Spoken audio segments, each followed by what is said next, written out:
The Glimpse. I love that word, reckoning. I think it's so appropriate. I kind of shy away from, big words like justice and things like that. But I think, reckoning, there's a lot of that happening. Welcome to The Glimpse.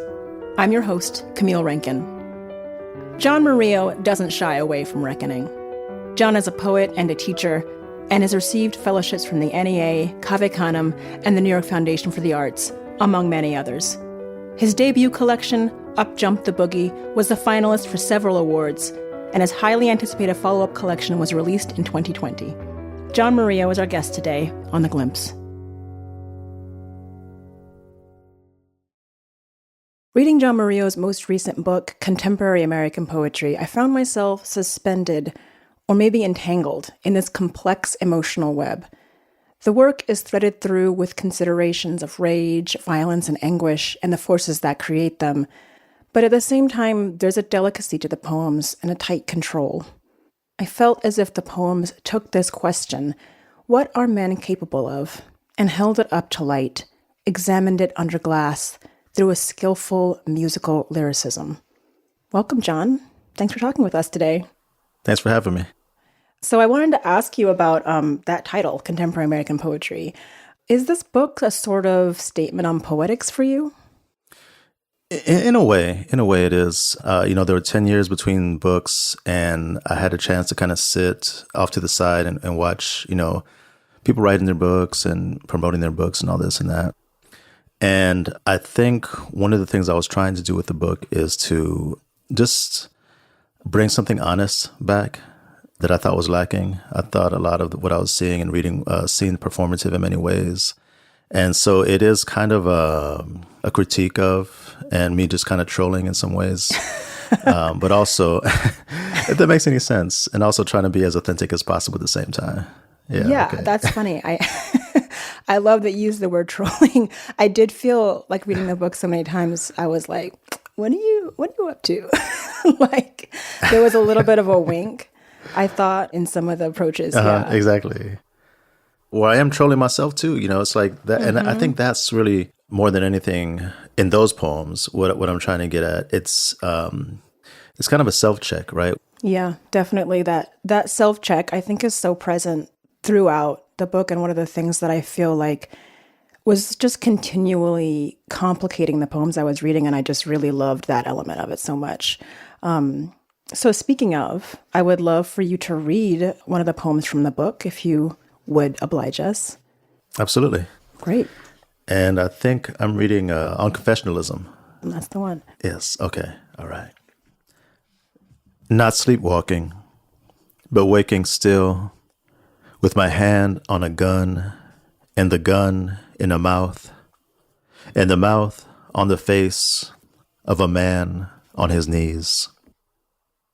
Autumn of '89, and I'm standing in a Section 8 apartment parking lot, pistol cocked, and staring down at this man, then up into the mug of an old woman staring, watering the single sad flower to the left of her stoop, the flower also staring.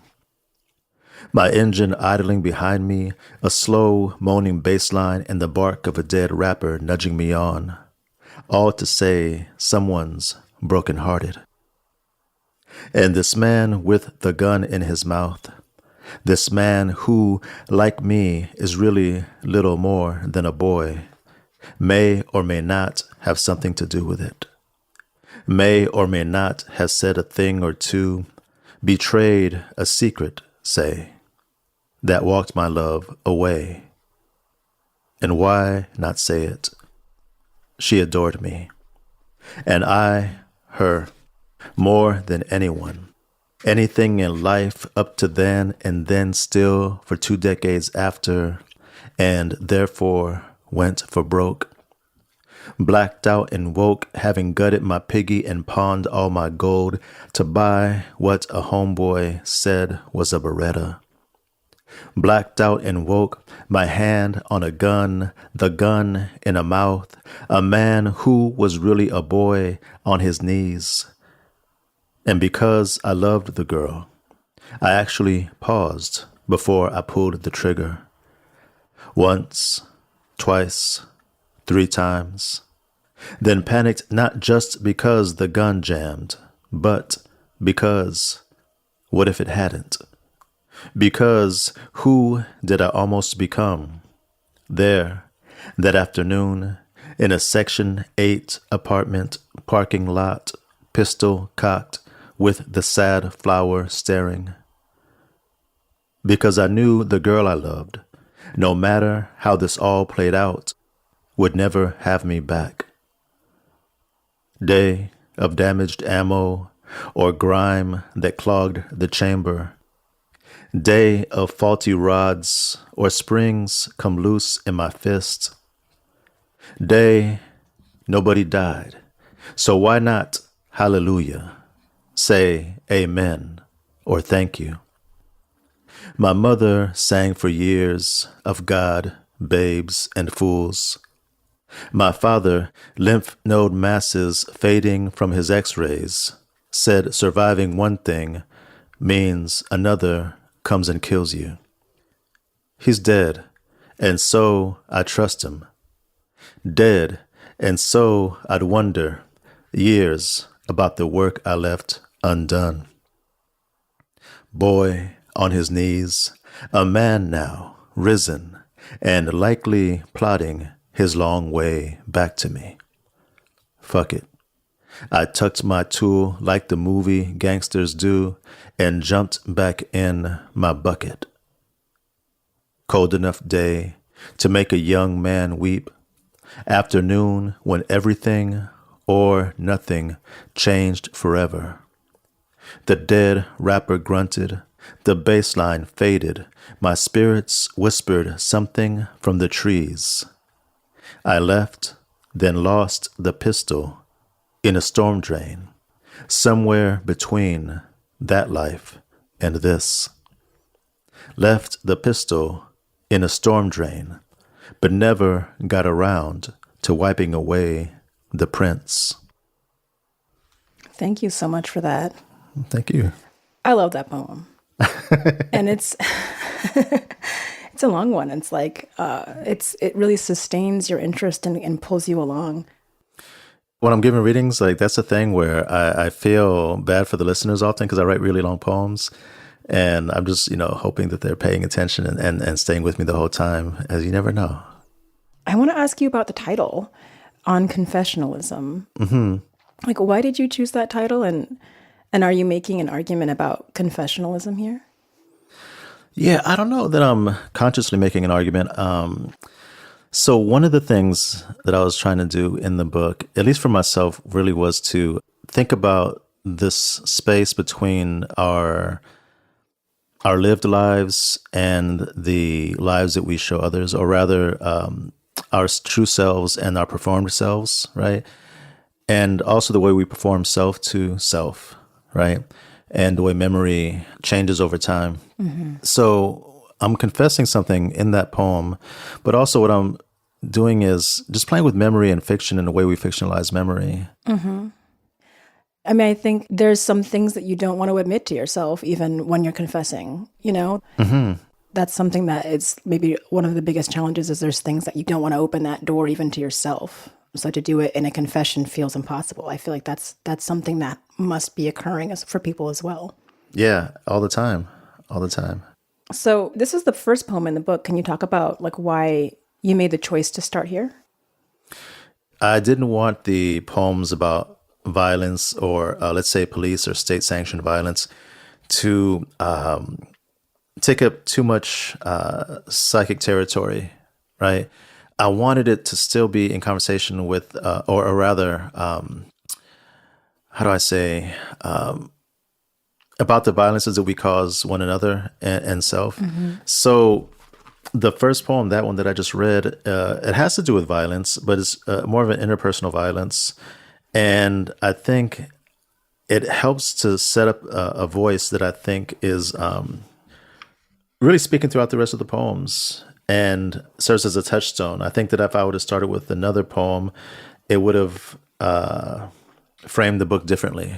And I thought the ending was really interesting too, the way that We have this ending where the prints are still on the gun, and that's the image. That's kind of where we exit the poem. And it feels like sort of this acknowledgement that there's a chance for this to reverberate still. Like this event, it's not closed. It's not kind of over. There's still this sort of dangling end. It's the prints that are left on the gun, but also the prints in terms of the impression that is left on the speaker, right? So the speaker is always looking over their shoulder, throughout the rest of their life. I think that's the impression it leaves you with, that sense that this can still come back to you. It's not a closed door. I think in part because there's a sense of that the reckoning with the event as it's continuous in the poem, the way we see that revision and reframing and re-understanding, that reckoning continues kind of throughout. I love that word, reckoning. I think it's so appropriate.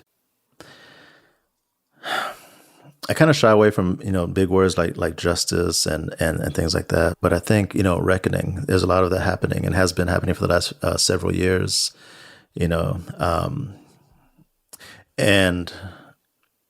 and maybe this is why so many of us are inauthentic with the selves that we create, is that we're kind of flinching at the idea of that reckoning. One of the things I was thinking about with this poem and the book as a whole was there's a lot of exploration of violence and anger and kind of their entanglement with masculinity as well, which I think is really fraught thing for Black and brown people and Black brown men. And I wondered, is that something that you were consciously navigating as you made these poems? So one of the things that is important to me, and I wasn't writing towards this consciously, are the ways that we've inherited as Black and brown men this idea that masculinity is dependent upon how effective we can enact violence on others, on ourselves, right? I think about my generation growing up in the 70s and 80s and the effect that the Vietnam War had on us, in that a lot of our fathers were sent out to combat and either did not come back or came back damaged, and left a whole generation of us boys teaching each other how to be men. And a boy's idea of a man is this kind of cartoonish, hyper violent, masculine brute, right? And I think a lot of the issues that I had coming up was what I felt was a shortcoming, my inability to live up to a lot of that, and trying to do my best too. So a lot of the things that I've done in my own life that have brought me the most shame have really been me acting out of that sense of wanting to prove myself to some abstract judge of what is masculine. That I too am a man. I really liked hearing your thinking through that. I think growing up in this country, it's impossible for violence not to be kind of touching you and forming you in some way. I think you're absolutely right. And it informs so much about how we interact with one another. And I think one possible response to that is tenderness and care. When I think about my students, just what, so many of them are going through and the world that they're inheriting, it just makes me adore them that much more, and the same with friends and family members. The world is such a rough place that I think, it really calls for more of that care, more of that tenderness. So thinking about this poem, I want to ask one more thing about just the way that you utilize music and repetition. And I wonder if you could talk about how sound plays into the way you make a poem. Yeah. I think my first encounter with poetry was with my ears, not my eyes. I came to poetry not as a reader at first. I came as a listener, and the poets I listened to were rappers, were MCs. And I came to writing as a rapper. So for me, sound, music has always been really important. And I think, Lawrence Ferlinghetti, he once said that the printing press ruined poetry. And one of the things I think he meant by that was that when we started writing for the page, a lot of us lost that sense of the oral and oral pleasures that poetry can give. And I think that when the poems are really working, when they're firing on all cylinders, it's part song, part cinema, right? So your images are working, but also you have something that's keeping the reader or the listener engaged. And so yeah, I think that when the poems are really working well, there's no separation, right? Well, I think this is a good time for a little break.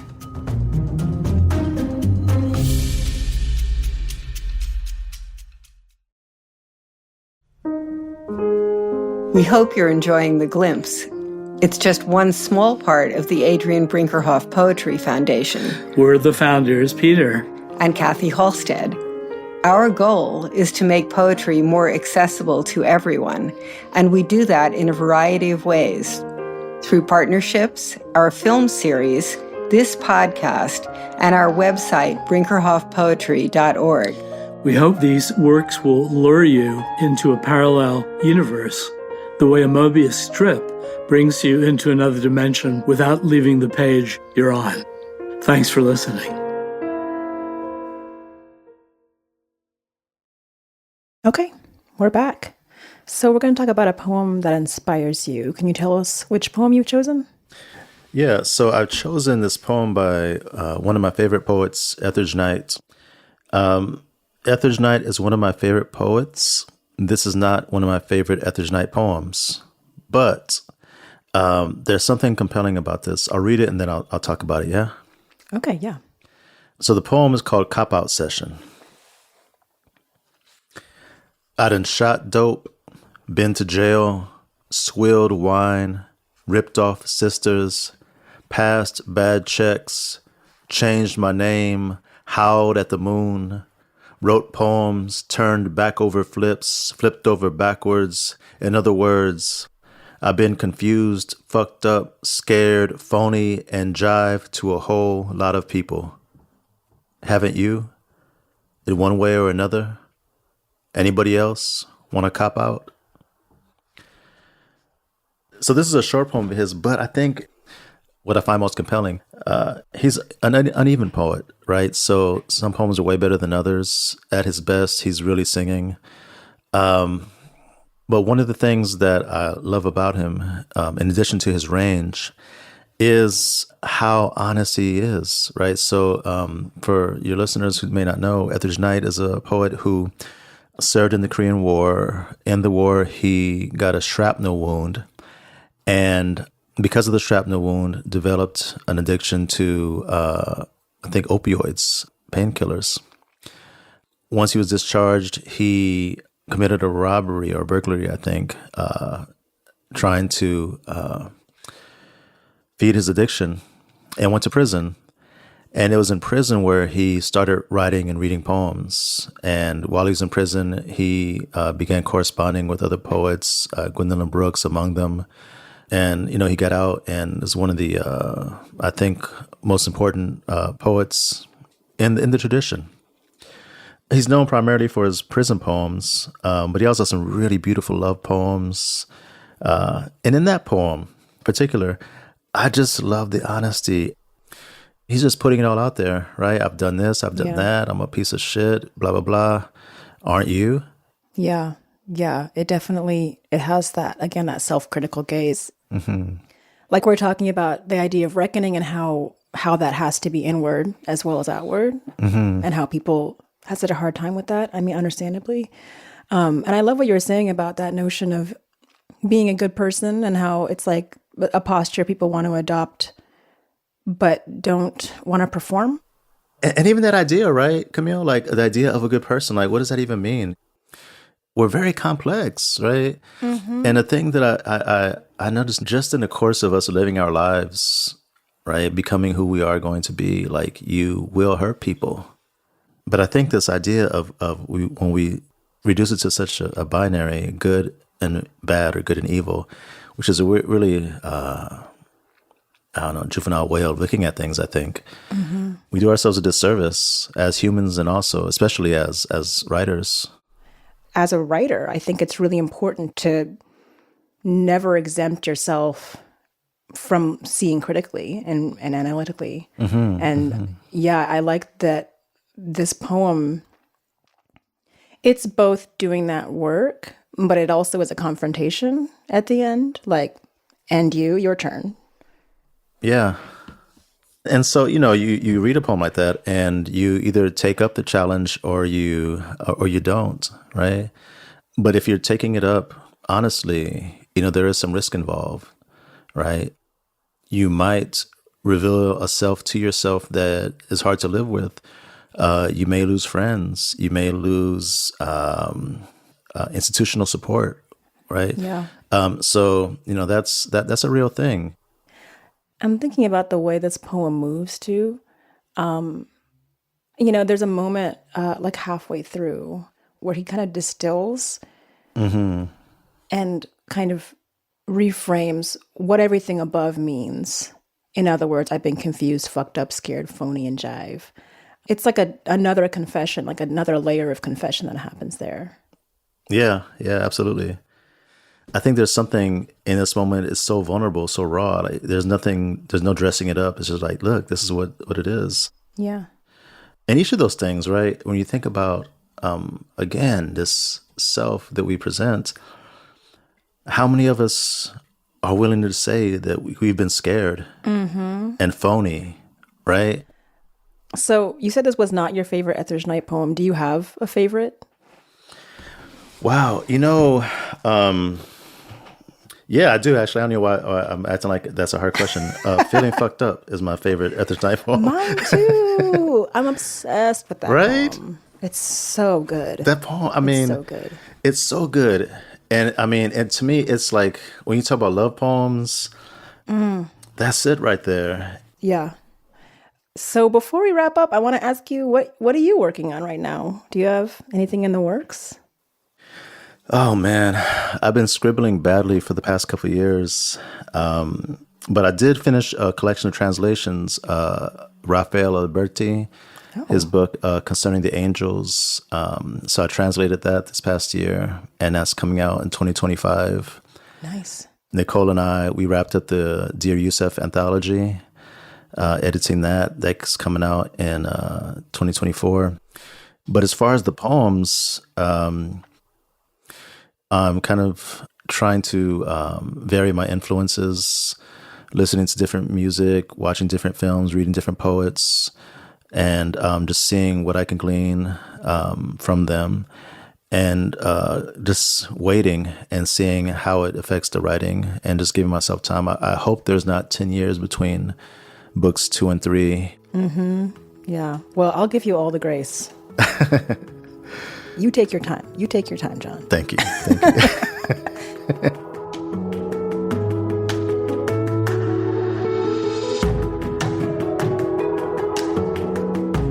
Thanks for joining us today. I'm your host, Camille Rankine. John's poem On Confessionalism from his book Contemporary American Poetry was aired with permission from Four-Way Books. The Etheridge Knight poem, Cop-Out Session, comes from the book The Essential Etheridge Knight, copyright 1986. Thanks to the University of Pittsburgh Press for permission to air it. Coming up next week, Amma Kojo digs into the bluest nude and talks about why Gwendolyn Brooks shows up in some unlikely places in her poetry. Make sure to like and subscribe to The Glimpse wherever you get your podcasts. You can also find episodes on our website, brinkerhoffpoetry.org. If you have any questions or comments, please drop us an email at theglimpsepoetrypodcast@gmail.com. The Glimpse is a production of the Adrian Brinkerhoff Poetry Foundation. I'm your host, Camille Rankine. Our senior producer is Jennifer Wolfe. Kat Yours, our technical director and mixing engineer. Editorial director Amanda Glassman is our curator and production coordinator. Amy Holmes is the Foundation's executive director, and our co-founders are Kathy and Peter Halstead. Thanks for listening.